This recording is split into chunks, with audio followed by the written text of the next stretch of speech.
of D and F block, where D and F block are present, how many groups, how many periods are there in D and F block, then how many series are there in D block element, then after what are transition element, what are non-transition element, in which condition we will say that these elements are non-transition elements, the outermost cell configuration, and the exceptional condition of chromium and copper that were over yesterday.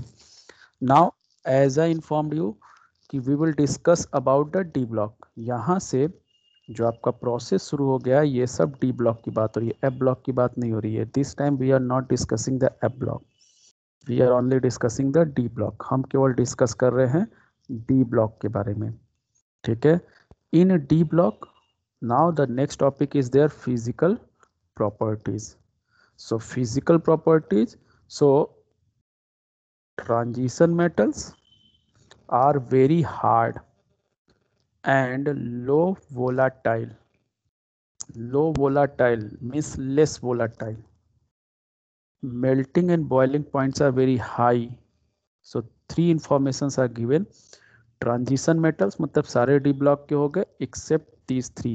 इसलिए ये question कर रहा है, मतलब statement कर रहा है कि ओनली ट्रांजिशन मेटल की बात हो रही है, नॉट डी ब्लॉक मेटल. यहाँ ये नहीं लिखा है ऑल डी ब्लॉक एलिमेंट्स, क्योंकि ऑल डी ब्लॉक एलिमेंट में जिंक, कैडमियम और मरकरी भी आ जाएंगे. बट इट इज सेइंग कि ट्रांजिशन मेटल्स मीन्स आपके माइंड में ये आ जाए except zinc, cadmium and mercury, all the metals which are present in D block that are hard, they are having low volatility means they are not easily converted into vapor, and they are having high MPBP. Now question will be there, why zinc, cadmium and mercury is having, ठीक है, why zinc, mercury and cadmium are soft और they are having low MPBP, क्योंकि इनको छोड़ के बाकी सबका high है, मतलब इनका लो है. So why zinc, cadmium and mercury is having high, having low MPBP. Zinc, cadmium और मरकरी की MPBP लो क्यों होती है? तो reason is same, because zinc, cadmium and mercury these three are having, ठीक है, completely filled outermost D configuration, that is NS2 N-1 D10.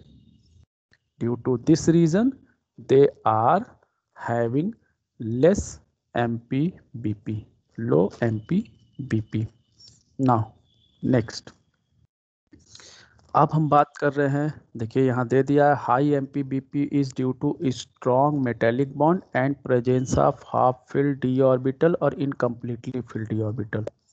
जो MPBP high होती है उसका दो रीजन है. ये क्वेश्चन पूछेगा कि why the transition metals have high MPBP. Transition metals की MPBP हाई क्यों होती है? Why transition metals are hard. So transition metals have high MPBP or transition metals are hard due to formation of strong metallic bond between their particles. particles के बीच में strong metallic bond होता है and they are having, ठीक है, half filled d orbital और incompletely filled d orbital. completely filled d orbital की बात नहीं होती है, वहाँ पे ये कंडीशन अप्लाई नहीं होता है. That's why zinc, cadmium and mercury are having less MPBP. ठीक है, क्यों? क्योंकि जितना इलेक्ट्रॉन, देखिए क्या लिखा है, involvement of greater number of electron from N-1D in addition to NS electron in interatomic metallic bonding. कह रहा है कि जो N-1D मीन्स पेनल्टी में d ऑर्बिटल में जो इलेक्ट्रॉन होते हैं, that electrons are form more stronger interatomic metallic bond in comparison to outermost s orbital. outermost s orbital में इलेक्ट्रॉन तो सारे में होते हैं, सारे में, क्योंकि पहले NS भरा जाएगा, बाद में N-1D, जैसे आपको दिखाया गया था 4S भरा जाएगा, फिर 3D, तो ये तो सब में रहेगा. बट 3D में some of them are having 1 electron, 2 electron, 3 electron, 4 electron, so N-V, N-1D.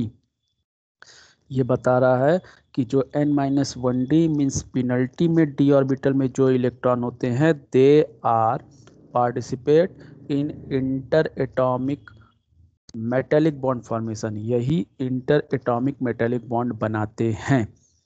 और जो ns में होते हैं वो उतना इंटर एटॉमिक मेटेलिक बॉन्ड नहीं बनाते हैं। So due to this reason this is very important that they have another information ki they must have unpaired electron. Paired electron will not form the metallic bond. Paired electron metallic bond नहीं बनाते हैं वो, या उतना strong नहीं बनाते हैं। जो unpaired वाले होते हैं वो strong बनाते हैं। इसलिए यहाँ लिखा हुआ है कि जिसके पास हाफ फिल्ड d ऑर्बिटल होगा उसके पास सबसे ज़्यादा अनपेयर्ड इलेक्ट्रॉन होंगे, और सबसे ज़्यादा अनपेयर्ड इलेक्ट्रॉन होंगे मतलब सबसे ज़्यादा इंटर एटॉमिक मेटेलिक बॉन्ड बनेगा, और सबसे ज़्यादा इंटर एटॉमिक मेटेलिक बॉन्ड बनेगा then it means that will have high MPBP। क्योंकि MPBP होता क्या है, पार्टिकल को हीट करने पे इनके बीच के बॉन्ड टूटते हैं और ये पार्टिकल वेपर फेज में कन्वर्ट होते हैं। So because of strong interatomic bond metallic bond, enthalpy of atomisation भी क्या हो जाती है, हाई हो जाती है। सो देखिए इसमें जो चीज़ें पढ़ेंगे आपको थोड़ा कंफ्यूजिंग लगेगा, लेकिन हर एक टॉपिक को एक एक पैटर्न से पढ़ेंगे तो इजी हो जाएगा। जैसे पहला इन्फॉर्मेशन आपको मिला फिजिकल स्टेट में MPBP, तो आपको बताया गया कि पहला इन्फॉर्मेशन ये याद रखिए कि all the D block elements are not have high MPBP। then which are the element which are not having the high MPBP, that is non transition, zinc, cadmium and mercury. And why zinc, cadmium and mercury are not having high MPBP and others are having high MPBP? Reason क्या है, reason बताया गया कि जो inter atomic metallic bond होता है that inter atomic metallic bond is form by the n-1d orbital electron, those electron which are present in n-1d orbital, and that is only unpaired electron, not the paired electron. So that element in which n-1d orbital is having more unpaired electron, that can be form the more inter atomic metallic bond, और जहाँ पे pairing होती जाएगी वहाँ पे वो electron inter atomic bond बनाने में पार्टिसिपेट नहीं करेगा। सो वहाँ पे MPBP लो होती जाएगी। सो हाई MPBP का रीज़न क्या है, high MPBP is due to formation of strong metallic bond and presence of half filled d orbital और presence of unpaired electron in d orbital. आप ऐसे भी लिख सकते हैं, presence of unpaired electron in d orbital. Why presence of unpaired electron in d orbital is responsible for MPBP? Because the unpaired electron which presents in n-1d orbital, they are involved in formation of strong metallic bond. Another, what is the effect of this, what is the another effect on the physical nature? So MPBP तो high हुआ plus it's enthalpy of atomisation will also high. Enthalpy of atomisation thermodynamics में आपने पढ़ा होगा, the energy required to break a particle means a molecule into its atom. Molecule को atom में convert करने के प्रोसेस को क्या कहते हैं, एंथैल्पी ऑफ एटमाइजेशन। सो अगर इस बॉन्ड स्ट्रॉन्ग होगा so they require the more energy to break the bond to convert it into atom. So that's why इनकी एंथैल्पी ऑफ एटमाइजेशन भी क्या होती है, हाई होती है। तो अगर क्वेश्चन पूछेगा why they have the high enthalpy of atomisation, because they are having high MPBP due to presence of strong metallic bond. ठीक है, सबका रीजन स्ट्रॉन्ग मेटेलिक बॉन्ड है। And why strong metallic bond is present अगर पूछेगा, then the strong metallic bond is present due to presence of unpaired electron in n-1d orbital. Now see यहाँ दिखा रहा है अगर हम किसी एक पीरियड में मतलब एक सीरीज में चलें, 3D series, 4D series, 5D series, ठीक है, 3D 4D 5D। सो यहाँ दिखा रहा है कि the MPBP is first increases, reach its maximum and then decreases. Why? जो भी आपको बताया गया, पहले इलेक्ट्रॉन की क्वांटिटी क्या होती है, 3d1, 3d2, 3d3, 3d4, 3d5, ऐसे कॉन्फ़िगरेशन आएगा। 3d में एक electron unpaired, 2 electron unpaired, 3 electron unpaired, 4 electron unpaired and 5 electron unpaired. So 5 तक इनका एमपीबीपी बढ़ रहा है because number of unpaired electron is increases. And when 3d6 configuration comes, so 1 electron is going to be paired. अब 3d6 का मतलब 5 तो unpaired हो गया और 6 वाला पेयर करेगा। सो ये अब बॉन्ड बनाने में पार्टिसिपेट नहीं करेगा। So number of metallic bond is going to be decrease now. So 6 में कम होगा, नीचे आने लगा। 7 में और कम हो जाएगा, 2 पार्टिसिपेट 2 पेयर हो जाएंगे, सो और कम हो गया। 8 में 3 पेयर्ड हो जाएंगे और कम हो गया। 9 में 4 पेयर्ड हो जाएंगे और कम हो गया। और 10 में सारे पेयर्ड हो जाएंगे। So no metallic bond formation will be there or no strong metallic bond formation will be there. Maybe metallic bond बनेगा but that will be weak. So the MPBP at the another end is very low, that is non transition जिसको हमने कहा था। सो आगे जाते जाते हमारी एमपीबीपी क्या हो जाती है, वेरी लो हो जाती है। कॉपर, गोल्ड और सिल्वर की एमपीबीपी लो हो जाती है। तो यही चीज बता रहा है, रिमेंबर दिस।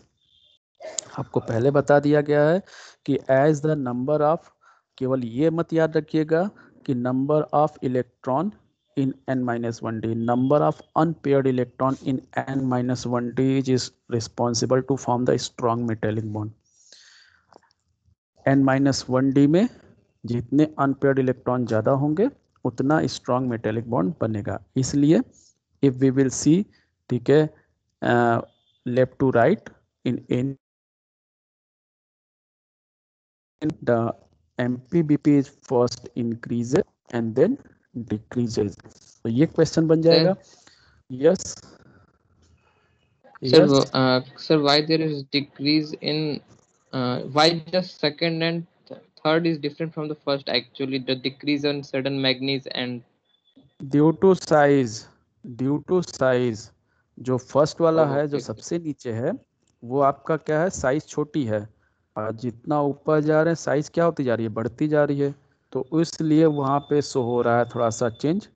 ठीक है, इसमें 3D ऑर्बिटल पार्टिसिपेट कर रहा है, उसमें 4D ऑर्बिटल पार्टिसिपेट कर रहा है, उसमें 5D पार्टिसिपेट कर रहा है। तो साइज बढ़ती जा रही है, तो वो शो हो रहा है। लेकिन आपको केवल देखना है थर्ड वाला, आपको फोर्थ फिफ्थ नहीं देखना है। एंड थर्ड वाले में भी आपको जैसे दिख रहा है, क्रोमियम के बाद मैग्नीज बहुत ज़्यादा नीचे चला गया है, फिर आयरन ऊपर आया, तो ये एक्सेप्शनल केस में चला जाता है। हम यहाँ पे एक एवरेज देख रहे हैं कि पहले लेफ्ट टू राइट इंक्रीज हो रहा है, फिर उसके बाद डिक्रीज हो रहा है। That is due to presence of unpaired electron. Is that clear? हमको केवल इस चैप्टर में सिलेबस में बस 3D ही देखना है, 4D 5D बस कंपैरिजन कर रहा है। So remember this, number of unpaired electron will be high, so that can be form the more strong interatomic metallic bond. metallic bond बोलना जरूरी है। मेटल, जितने एलिमेंट प्रेजेंट है सारे मेटल होते, कोई नॉन मेटल नहीं होता है। एस ब्लॉक में एंड डी ब्लॉक में और एफ ब्लॉक में, इन तीनों ब्लॉक में all the elements are metal. केवल पी ब्लॉक ही एक ऐसा ब्लॉक है जिसमें metal, non metal and metalloid all three are present. I think 11th में ये क्वेश्चन भी था कि which block of elements are having all three types of element, या which block is having all three types of element, metal, non metal and metalloid, that is only P. उसको छोड़ के सारे में मेटल है, इसलिए स्ट्रॉन्ग मेटेलिक बॉन्ड बोल रहा है। एमपीबीपी, ठीक है, देखिए यहाँ दिखा रहा है, melting point of these metal rise to a maximum at D5। देखिए आ गया ना, except for anomalous value of Mn and Tc। ठीक है, Tc एंड Mn, इन दोनों को एनोमलस कंडीशन कर दिया, बाकी सब में बढ़ रहा है फिर घट रहा है। ठीक है, सो ये आपका बता दिया। Trends of MPBP of 3D 4D 5D ये आपको पीछे दिखा दिया गया है। ठीक है, strength of inter atomic bond in transition element is रफली रिलेटेड टू, देखिए आ गया, जो इंटर एटॉमिक मेटेलिक बॉन्ड की स्ट्रेंथ है वो किस पे डिपेंड कर रही है, नंबर ऑफ इलेक्ट्रॉन पे, और केवल नंबर ऑफ इलेक्ट्रॉन पे नहीं, नंबर ऑफ अनपेयर्ड इलेक्ट्रॉन पे। हाफ फील्ड है तो सबसे ज्यादा होगा, और जैसे हाफ फील्ड से कम होता जाएगा, पेयर्ड होता जाएगा, तो डिक्रीज होता जाएगा। इस पूरे को पढ़ेंगे तो इसका मीनिंग वो निकलेगा, अपने से कुछ मीनिंग मत निकलेगा। ये पूरा ये कर रहा है कि in beginning number of half filled D orbital increases. Half filled D orbital का मतलब ऑर्बिटल को हाफ फील्ड कह रहा है, सब सेल को हाफ फील्ड नहीं कर रहा है। दो वर्ड होता है, half filled subshell and half filled orbital. Half filled subshell का मतलब है कि उस सब सेल के सारे ऑर्बिटल में एक एक इलेक्ट्रॉन हो, और हाफ फील्ड ऑर्बिटल मतलब एक एक ऑर्बिटल की बात कर रहा है कि एक एक ऑर्बिटल में एक एक इलेक्ट्रॉन हो। ये हाफ फील्ड ऑर्बिटल्स की बात कर रहा है, हाफ फील्ड सब सेल की बात नहीं कर रहा है कि आप, इसीलिए मैंने कहा कि अनपेयर्ड आप वर्ड यूज कर लीजिए, अनपेयर्ड इलेक्ट्रॉन आपके लिए इजी रहेगा। तो हाफ फील्ड सब सेल, जैसे हाफ फील्ड डी सब सेल, मैंने एक वर्ड कहा half filled D subshell. Half filled D subshell आपको बनाना होगा तो ये सबसेल डी हुआ, इसमें सारे में एक एक इतना बनाना पड़ेगा, ये हाफ फील्ड डी सबसेल हुआ। और अगर हाफ फील्ड डी ऑर्बिटल कहेंगे तो एक डी ऑर्बिटल हाफ फील्ड होगा। तो हाफ फील्ड डी ऑर्बिटल्स कर रहा है, सबसेल नहीं कर रहा है। हर ऑर्बिटल में एक एक इलेक्ट्रॉन होने चाहिए, याद रखिए।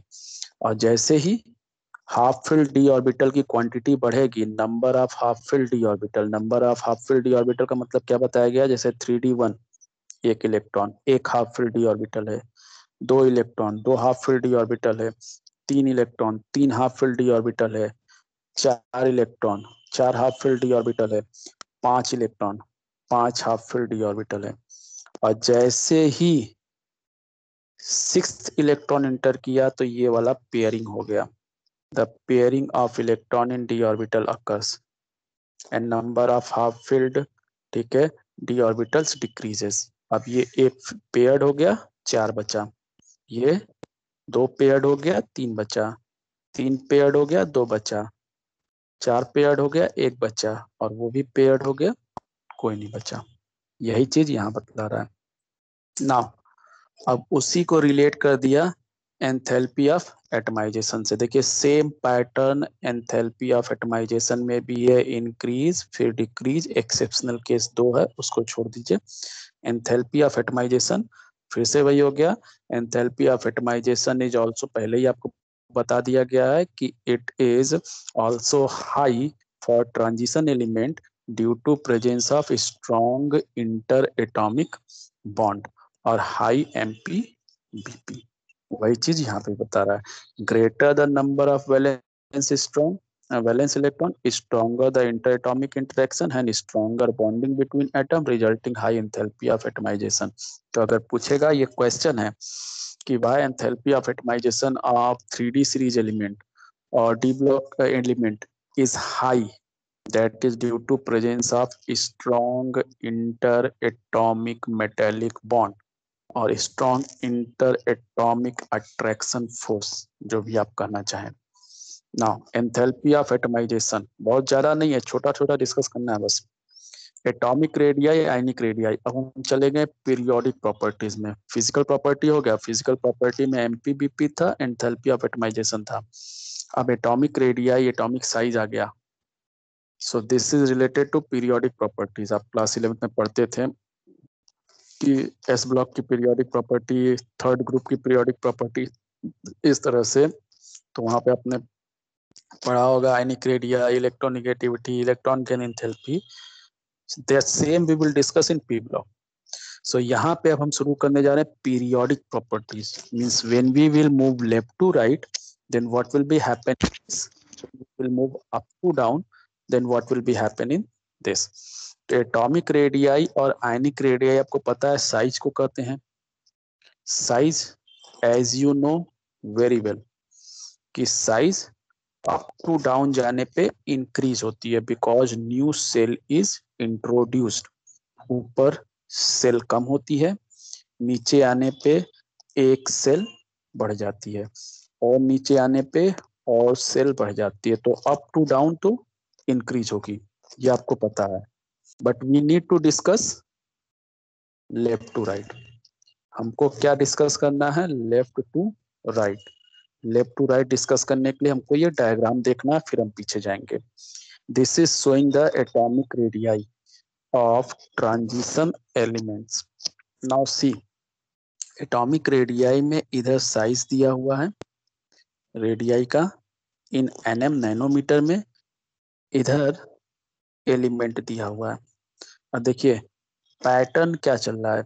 पहले स्कैंडियम, ठीक है, लेफ्ट में एटॉमिक साइज हाई है, फिर एटॉमिक साइज डिक्रीज हो रही है, डिक्रीज हो रही है, डिक्रीज हो रही है, फिर आकर के स्टेबल हो गई।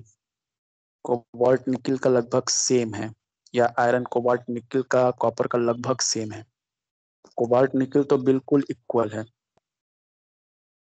कोबाल्ट निकिल वाले पोजीशन पे बिल्कुल इक्वल है। एंड कॉपर, देखिए ग्रीन वाला ये लाइन है, ब्लू वाली ये लाइन है, ग्रीन वाली 3D है, ब्लू वाली 4D है, और रेड वाली 5D है। तो हमको 3D पढ़ना है, इसलिए 3D की बात कर रहे हैं। कोबाल्ट निकिल, अगर उसके ऊपर ब्लू वाले देखेंगे तो RHPD, एंड उसके ऊपर देखेंगे IRPT। तो हमको ये दोनों तो उतना डिस्कस नहीं करना, हमको केवल ये डिस्कस करना है कोबाल्ट निकिल 3D। और कॉपर की फिर इंक्रीज हो गई और जिंक की और इंक्रीज हो गई। सो क्वेश्चन यही है कि what is the trend of pattern of atomic radii of transition element when we move along a period, in a period।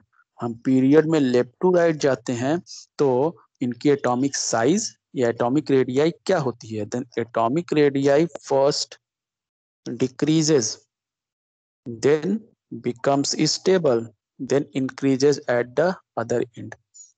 सो आपने क्लास 10th 11th में पढ़ाई होगा कि लेफ्ट टू राइट जाने पे एटॉमिक साइज हमेशा डिक्रीज होती है, और अप टू डाउन जाने पे एटॉमिक साइज इंक्रीज होती है। तो अप टू डाउन तो इंक्रीज हो गई, हटा दीजिए। लेफ्ट टू राइट जाने पे डिक्रीज होती है, तो रीजन क्या बताया गया था? Because the number of shell is same in all element of a period, but number of electron is going to be increase due to which attraction force, that is Z force, is also increase, and due to Z force the size is decrease। ये आपको class 10th में और 11th में बताया गया होगा कि left to right जाने पे number of shell in all the element is same, सारे एलिमेंट में सेल सेम होते हैं। So number of shell will be same. अगर सारे में 3 सेल हैं so all will have the same size, but number of electron in the cell is increases। Number of electron increase होता है, 1 electron रहेगा तो 1 इलेक्ट्रॉन का फोर्स ऑफ अट्रैक्शन लगेगा, 2 इलेक्ट्रॉन रहेगा 2 इलेक्ट्रॉन का, 3 इलेक्ट्रॉन 3 इलेक्ट्रॉन का, 4 इलेक्ट्रॉन 4 इलेक्ट्रॉन का फोर्स ऑफ अट्रैक्शन। तो जैसे नंबर ऑफ इलेक्ट्रॉन बढ़ते हैं वैसे जेब फोर्स इंक्रीज होता है, और जेब force is attraction force, so it will attract the electron, so the cell size will be decrease and the size will be decrease। तो पी ब्लॉक में तो आपने पढ़ा था कि लेफ्ट टू राइट जाने पे डिक्रीज होता है, बट यहाँ पे जो स्पेशल कंडीशन आ रहा है कि लेफ्ट टू राइट जाने पे डिक्रीज होता है, फिर ऑलमोस्ट स्टेबल हो जाता है, फिर लास्ट में इंक्रीज हो जाता है। So what is the reason for this increasing of atomic size at the another end, जो इसमें हो रहा है? हमने तो पढ़ा कि हमेशा डिक्रीज होगा, तो डिक्रीज होना चाहिए, ये तो हमारा फॉलो कर रहा है pattern. But why it becomes stable, why these two are having similar, and why it increases at the last, last में जाके ये क्यों इंक्रीज हो जा रहा है? Reason, so reason is number of unpaired electron. Reason क्या है? Number of unpaired electron. जब हम लेफ्ट टू राइट जा रहे हैं सो 3D1 मिल रहा है पहला, सो इसमें 1 आया, 3D2 2 आया, 3D3 3D4 3D5, सो 3D5 तक, ठीक है। Number of unpaired electron increase हो रहे हैं और जितने अनपेयर्ड इलेक्ट्रॉन उतना अट्रैक्शन ज्यादा, सो साइज डिक्रीज हो रही है। जैसे ही 3D6 हुआ, ये अनपेयर्ड इलेक्ट्रॉन पेयरिंग में कन्वर्ट होने लगा, सो अट्रैक्शन डिक्रीज होने लगा, so size will be going to be increase. Size अब धीरे धीरे इंक्रीज होने की कोशिश करेगा, so what will be happen, the attraction force will be try to reduce। लेकिन फर्स्ट पेयरिंग से उतना नहीं होता है क्योंकि एक पेयर्ड है लेकिन अभी भी 4 अनपेयर्ड बचे हैं। 2 पेयरिंग होती है तब भी उतना इफेक्ट नहीं होता है क्योंकि 2 पेयर्ड हैं, 3 अनपेयर्ड बचे हैं, so attraction force will be high.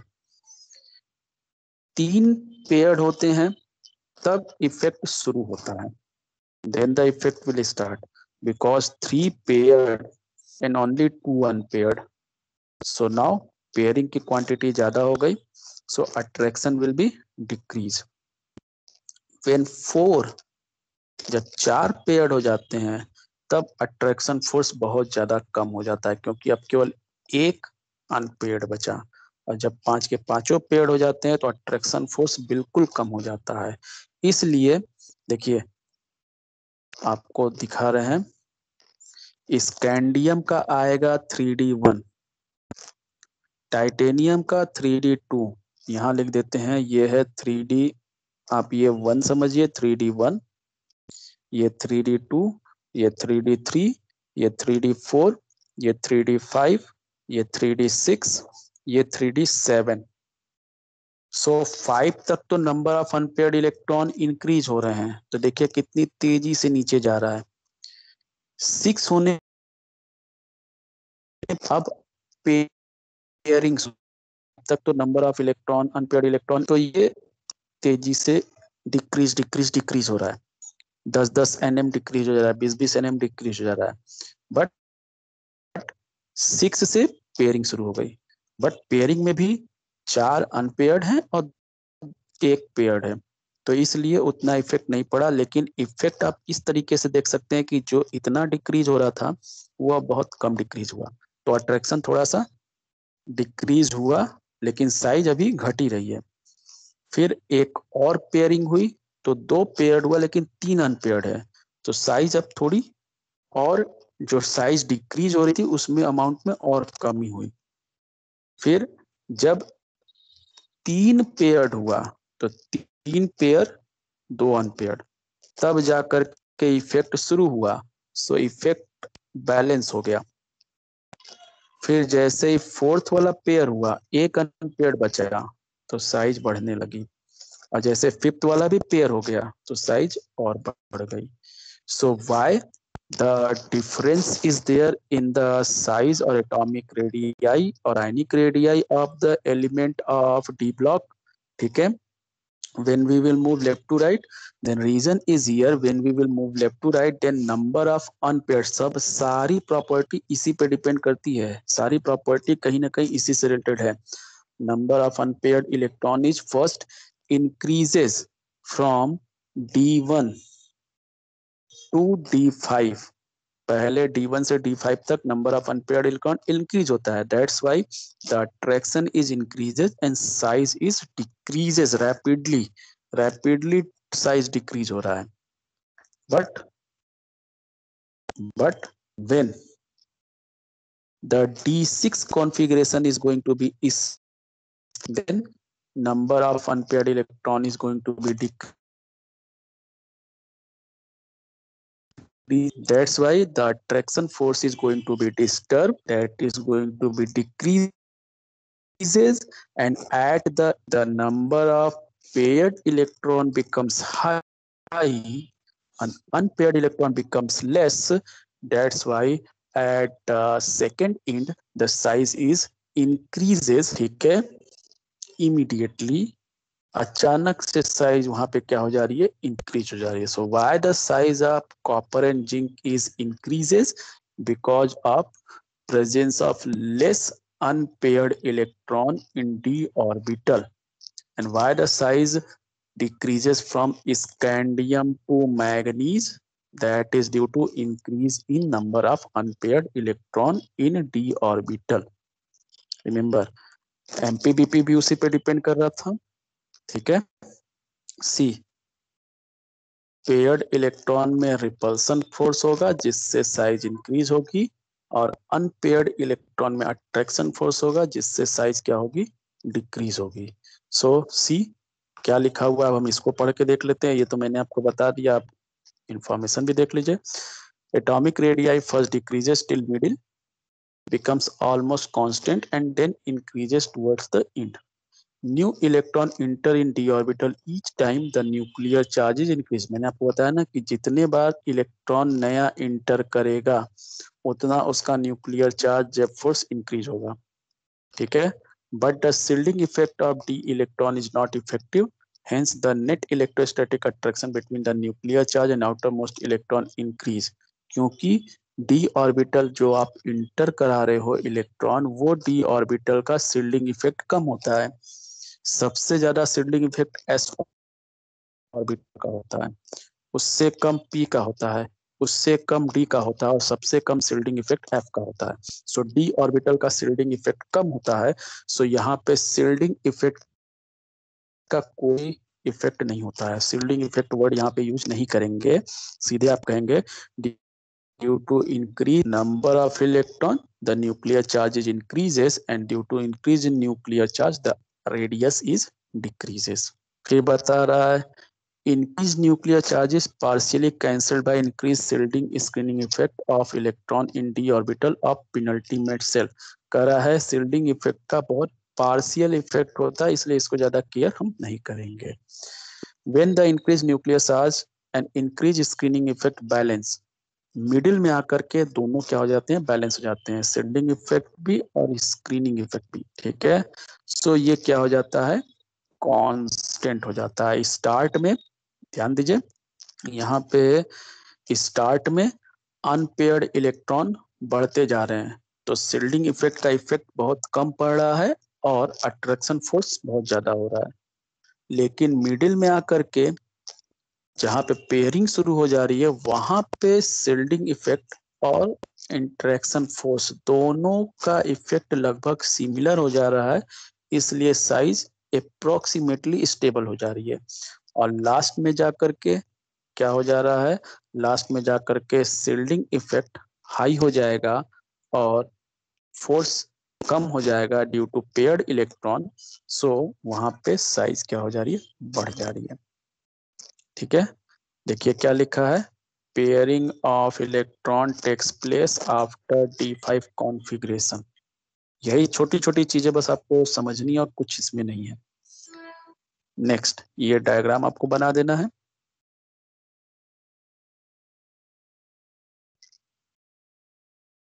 Now next देखिए क्या कर रहा है, the increase from first 3D series to 3D series of element, but radii of the third 3D series. अब ये आइए, अब यहाँ पे देखिए, यहाँ पे आप देख रहे हैं कि जो हम कहें कि अप टू डाउन जाने पे साइज इंक्रीज होती है।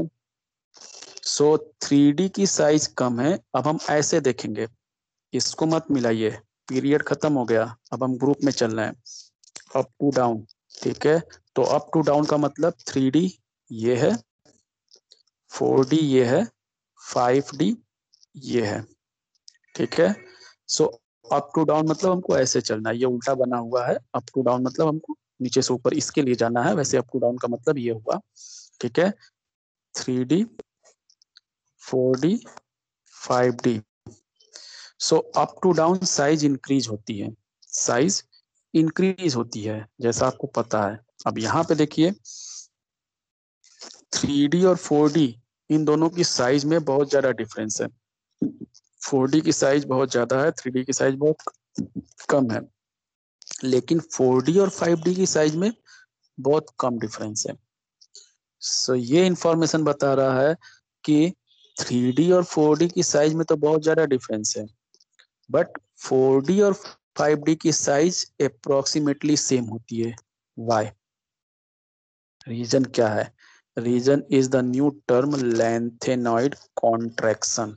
तो अगर ये क्वेश्चन कहेगा कि the size of elements of 3D series and 4D series is having very much difference, but the size of 4D and 5D series is having approximately similar. Why?